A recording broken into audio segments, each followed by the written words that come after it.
3 tips untuk jadi penyimpan emas yang berjaya. Yang pertamanya tuan-puan, mestilah bermula dengan ilmu.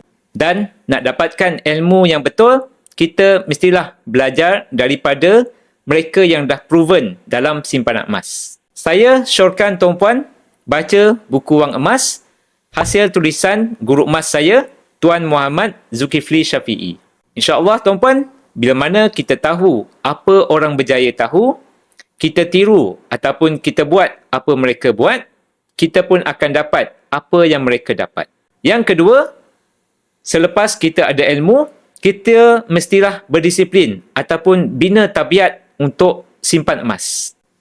Jadi, saya syorkan tuan-puan, mulakan dengan 1 gram emas 1 bulan. Bila mana ada tabiat, kita akan set matlamat dengan lebih jelas. Dan yang ketiga, dalam simpanan emas tuan-puan, tak perlu ikut bajet orang. Jika kita hanya ada bajet RM100, kita mulakan dengan RM100. Jika kita ada bajet RM100,000, kita mulakan dengan RM100,000. Tuan-puan yang nak mulakan simpanan emas, boleh isi info di beg biru. InsyaAllah dengan ilmu, kita tahu apa kita nak buat. Dengan matlamat, kita akan kekal kukuhkan kewangan dengan tabungan emas.